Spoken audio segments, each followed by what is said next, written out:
अस्सलामुअलैकुम स्टूडेंट्स, कैसे हैं आप सब। आई होप आप सब खैरियत से होंगे। आज हम नाइन्थ क्लास की केमिस्ट्री का last chapter chemical reactivity start करेंगे, जिसमें हम मेटल्स के बारे में पढ़ेंगे कि मेटल्स किस तरह से रिएक्ट करते हैं।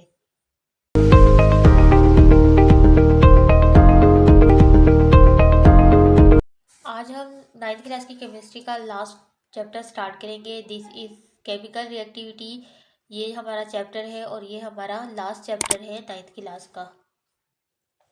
अच्छा, हम इंट्रोडक्शन में पहले करते हैं। देखिए, केमिकल रिएक्टिविटी से पहले हम बात करते हैं कि हम यहाँ पे बहुत सारी हमारे यूनिवर्स में हमारे आसपास बहुत सारी चीज़ें होती हैं जो एक या एक से ज़्यादा चीज़ों के मिलाप से बनती है। ठीक है, केमिकल रिएक्शन से बनती है। जैसा कि हम मेडिसन है, मेडिसन यूज़ होती हैं, ये भी क्या होती है, एक ही चीज़ से नहीं बनाई जाती। क्या होता है, किसी न किसी चीज़ का केमिकल रिएक्शन होता है तो तब हमारे पास मेडिसिन बनती है। इसके अलावा प्लास्टिक देखते हैं हम। प्लास्टिक ऐसा नहीं है कि एक ही कोई चीज़ उठाई है और उससे ही प्लास्टिक बन गया। दो या तीन चीज़ों को मिलाकर प्लास्टिक को बनाया जाता है। ठीक है, तो इसी तरह बहुत सारी चीज़ें हैं जो आपस में केमिकल रिएक्ट करती हैं। केमिकल रिएक्ट करने के नतीजे में फिर हमारे पास एक न्यू चीज़ बनती है जो कि हमारे लिए बेनिफिशियल होती है। ठीक है, इसी तरह डिटर्जेंट्स है। डिटर्जेंट्स के बारे में हमने इसे प्रीवियस चैप्टर में अच्छे से पढ़ा है कि डिटर्जेंट्स क्या होते हैं, ये भी किस तरह से बनते हैं हमारे पास। तो यहाँ पे first of all chemical reactivity की डेफिनेशन बताई है। केमिकल वो कह रहे हैं कि वो प्रॉपर्टी, सब्सटेंस की वो प्रॉपर्टी जो कि केमिकल रिएक्शन करती है। ठीक है, किसी दूसरे मेटल से, किसी भी दूसरे मटेरियल से, कह सकते हैं कि वो सब्सटेंस की वो प्रॉपर्टी जिसमें एक मेटल दूसरे मेटल से या एक मटेरियल दूसरे मटेरियल से रिएक्शन करता है, उसे हम क्या नाम देते हैं, केमिकल रिएक्टिविटी का नाम देते हैं। अच्छा, जो रिएक्टिविटी होती है ना, मेटल्स की बात है, क्योंकि ये जो सारा चैप्टर है ना, ये हमारे पास मेटल्स, नॉन मेटल्स और मेटेलाइट्स पे डिपेंड करता है। इस चैप्टर में हम सारी इन्हीं चीज़ों के बारे में बात करेंगे। मेटल्स के बारे में, नॉन मेटल्स के बारे में और मेटेलाइट्स के बारे में बात करेंगे। तो वो कह रहे हैं कि जो मेटल्स की रिएक्टिविटी होती है वो किस चीज़ पे डिपेंड करती है, वो उस चीज़ पे डिपेंड करती है, या तो मेटल जो है इलेक्ट्रॉन्स को लूज कर रहा होता है। ठीक है, और जो नॉन मेटल होता है वो क्या करता है, उस इलेक्ट्रॉन को एक्सेप्ट करता है। मेटल क्या है, मेटल नॉन मेटल से रिएक्ट करती है। रिएक्ट कैसे करती है, मेटल जो है अपना इलेक्ट्रॉन्स लूज करता है। ठीक है, और नॉन मेटल क्या करता है, उस इलेक्ट्रॉन्स को एक्सेप्ट करता है। एक्सेप्ट करने के नतीजे में जो चीज़ होती है उसे हम रिएक्टिविटी का नाम देते हैं, केमिकल रिएक्टिविटी का नाम देते हैं। भाई, जो मतलब केमिकल रिएक्शन होता है ना, किसी भी चीज़ में हो सकता है, मुरक्कबात में भी हो सकता है, मतलब कंपाउंड में भी हो सकता है और मिक्सचर में भी हो सकता है। ठीक है, केमिकल रिएक्टिविटी किसी के भी दरमियान हो सकती है। ऐसा नहीं है कि जस्ट मेटल और नॉन मेटल के दरमियान ही होगी। एलिमेंट्स के दरमियान भी हो सकती है, कंपाउंड के दरमियान भी हो सकती है और मिक्सचर के दरमियान भी केमिकल रिएक्टिविटी हो सकती है।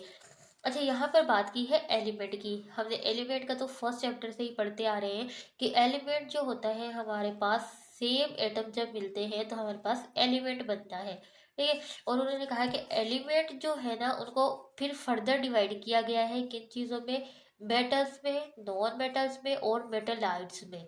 मेटल्स के बारे में पढ़ेंगे, देन हम नॉन मेटल्स के बारे में और फिर मेटेलाइट्स के बारे में। तो यहाँ पे छोटा सा डिफरेंस बताया गया है, पहले हम उसे पढ़ लेते हैं। यहाँ पे लिखा है मेटल्स। मेटल्स के बारे में हमने पहले ही पढ़ लिया है कि मेटल्स के पास क्या एबिलिटी है, इलेक्ट्रॉन्स को लूज करने की। तो ये क्या करता है, मेटल क्या करता है, इलेक्ट्रॉन्स को लूज करता है। ठीक है, और उसके बाद जो मेटल जब अपने इलेक्ट्रॉन्स को लूज करता है ना, तो वो गुड कंडक्टर है। ठीक है, गुड कंडक्टर है इलेक्ट्रिसिटी का और हीट का।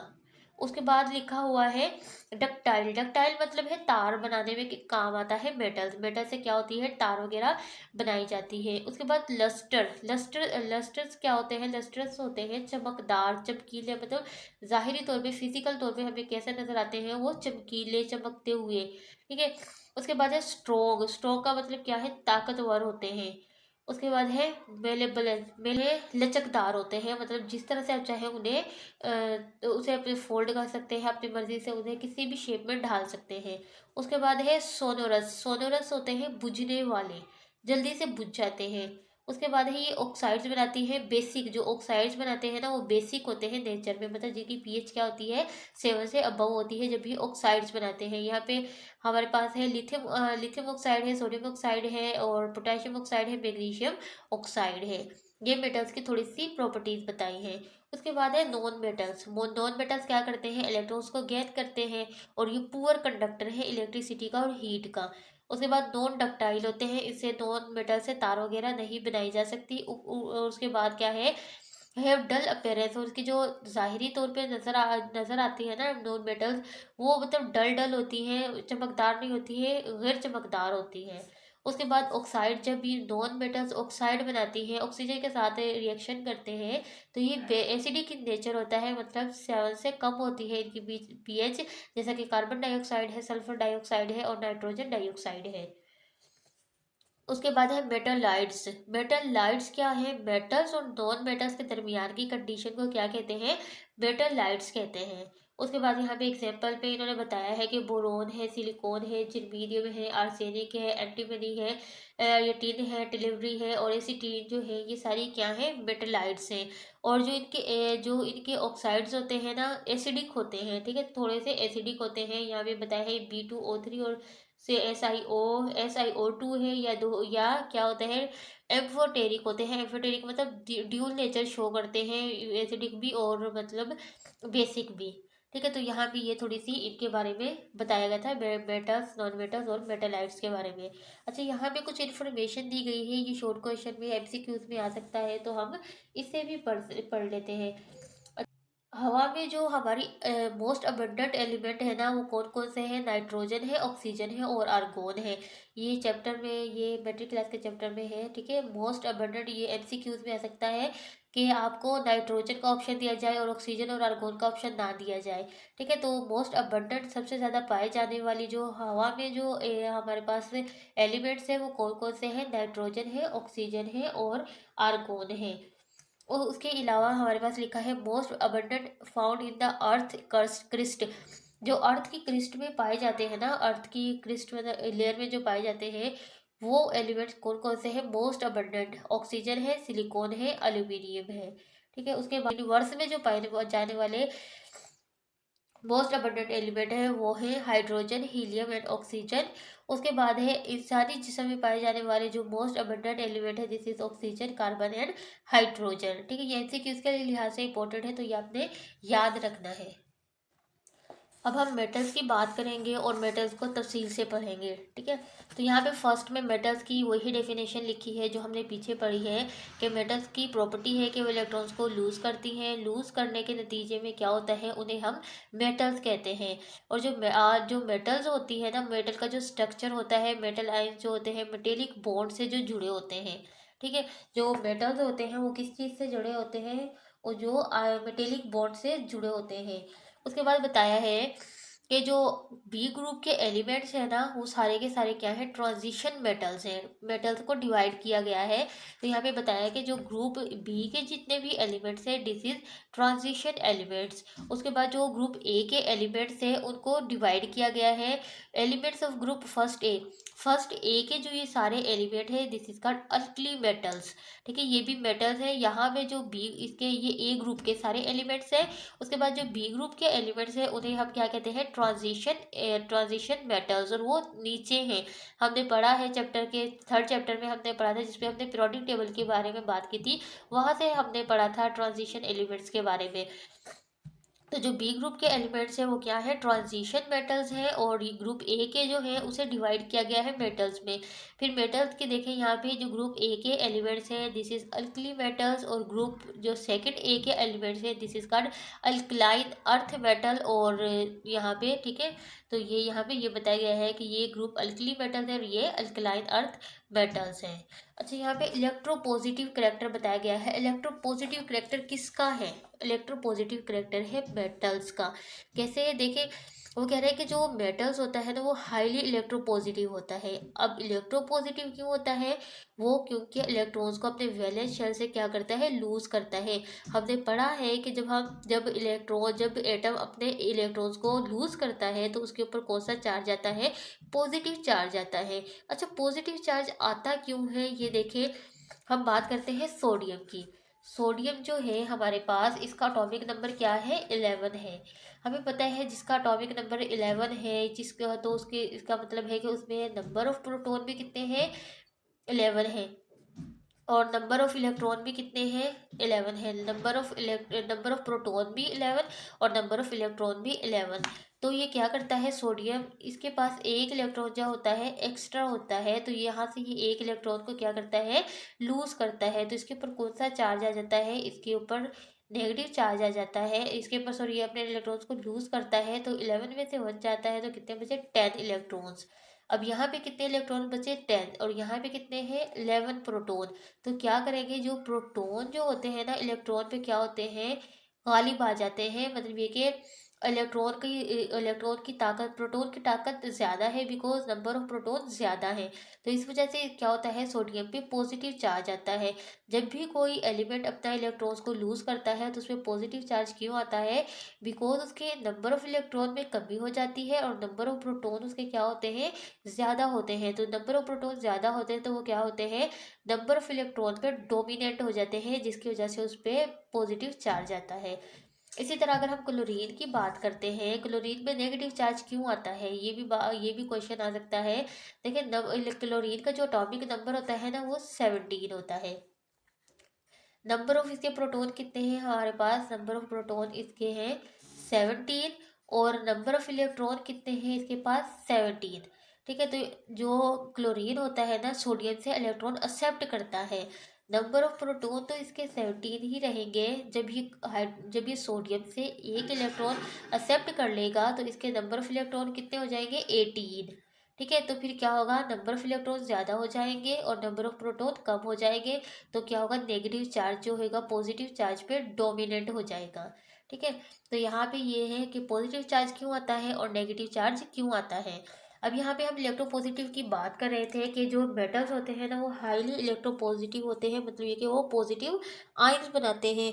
और पॉजिटिव आयन को हम कैटायन्स भी कहते हैं। और वो आता क्यों है, बिकॉज इलेक्ट्रॉन्स लूज होते हैं। जब इलेक्ट्रॉन्स लूज होते हैं तो क्या होता है, पॉजिटिव चार्ज आता है। यहाँ पे एल्यूमिनियम की एग्जांपल बताई है। एल्यूमिनियम क्या है, हमारे पास एक मेटल है, उसके आउटर मोस्ट शेल में 3 इलेक्ट्रॉन्स होते हैं। तो ये क्या करता है, इसकी कोशिश होती है कि ये अपने 3 इलेक्ट्रॉन्स को लूज कर दे। ठीक है, तो ये अपने 3 इलेक्ट्रॉन्स का क्या करता है, लूज कर देता है।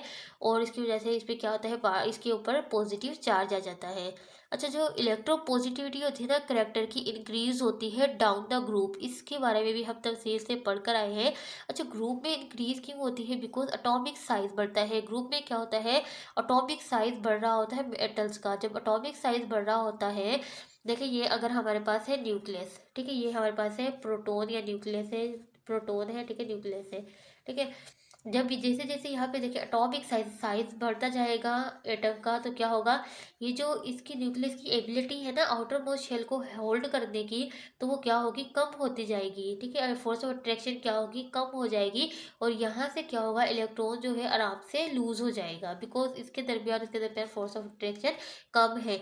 जब इलेक्ट्रोपॉजिटिविटी करेक्टर जो है क्यों इंक्रीज होते हैं, बिकॉज क्या होता है, अटोमिक साइज इंक्रीज होता है। अटोमिक साइज इंक्रीज होगा तो फिर क्या होगा कि जो फोर्स ऑफ अट्रैक्शन है वो कम हो जाएगी, और जो वैलेंस शेल में इलेक्ट्रॉन्स है वो आराम से क्या करेगा, इसे लूज कर जाएगा। इसी वजह से क्या है कि ये जो है हाईली रिएक्टिव है, मेटल्स क्या है, हाईली रिएक्टिव है, हाईली इलेक्ट्रोपॉजिटिव है, पावरफुल रिड्यूसिंग एजेंट है। और ये इस वजह से क्या होता है, नेचर में है फ्री फॉर्म में मौजूद नहीं होते। तो यहाँ पे बता रहे हैं कि जो वैलेंस शेल्स की इलेक्ट्रॉनिक कॉन्फ़िगरेशन बताई गई है अल्कली मेटल्स की। अल्कली मेटल्स जो होता है उनके आउटर मोस्ट शेल में एक इलेक्ट्रॉन्स होता है। एक इलेक्ट्रॉन्स क्या करते हैं, फ्री लूज कर देते हैं। जब कोई भी एटम एक इलेक्ट्रॉन्स को लूज करता है तो वो क्या बन जाता है, मोनोवैलेंट कैटाइन आयन। मतलब एक इलेक्ट्रॉन लूज कर रहा है तो मोनोवैलेंट, और अगर 2 को करेगा तो डाईवैलेंट, 3 को करेगा तो ट्राईवैलेंट। ठीक है, इस तरह से क्या होता है, इनकी जो है वो बढ़ती है। अगर 4 को करेगा तो टेट्रावैलेंट कैटाइन। ठीक है, यहाँ पे बताया है कि जो अल्कली मेटल्स होते हैं ना वो अपने एक एक इलेक्ट्रॉन्स को लूज करते हैं, जिसकी वजह से इन्हें क्या कहा जाता है, इन्हें कहा जाता है मोनोवैलेंट कैटाइन। जैसा कि एग्जाम्पल में इन्होंने बताया है, लिथियम है, सोडियम है, रुबीडियम है और सीजियम है। ये शॉर्ट क्वेश्चन में आ सकता है कि मोनोवैलेंट कैटाइन को डिफाइन करें। तो पता होना चाहिए आपको कि जब कोई भी अल्कली मेटल्स अपने एक इलेक्ट्रॉन्स को लूज करती है तो एक तो वो मोनोवैलेंट कैटायन बन जाता है, और एग्जाम्पल पे भी इन्होंने बता दिया है कि वो क्या है, लिथियम है, रुबीडियम है, सीजियम है। उसके बाद अल्कलाइन अर्थ मेटल के बारे में बताया है कि उनकी जो इलेक्ट्रॉन, जो उनका वैलेंस शेल होता है उसमें 2 इलेक्ट्रॉन्स होते हैं, वो 2 इलेक्ट्रॉन्स को लूज करते हैं। तो इसकी वजह से उन्हें हम क्या कहते हैं, डाईवैलेंट कहते हैं। ठीक है, डाईवैलेंट कैटायन कहते हैं। ये हमारा मेटल्स के बारे में है चैप्टर।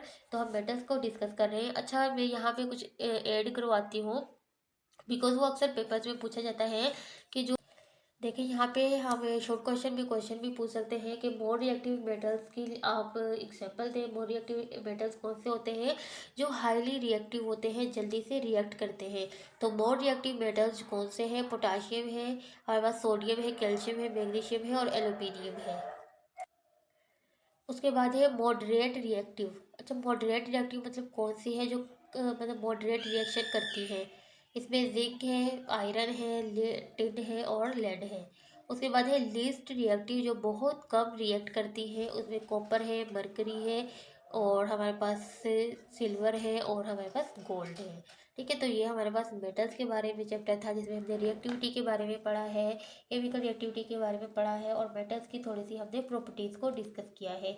आई होप आपको ये वीडियो अच्छी लगी होगी। अगर इससे रिलेटेड कोई भी क्वेश्चन है तो आप मुझे कमेंट्स बॉक्स में कमेंट करके पूछ सकते हैं। अगर आपको मेरी वीडियो अच्छी लगी है तो मेरी वीडियो को लाइक करें, शेयर करें और कमेंट करें। अगर कोई क्वेश्चन है तो आप मुझे कमेंट्स बॉक्स में कमेंट करके पूछ सकते हैं। और बेल आइकन के बटन को लाजमी प्रेस करें, मेरे चैनल को सब्सक्राइब करें ताकि आपको आने वाली हर नई वीडियो का नोटिफिकेशन मिल सके।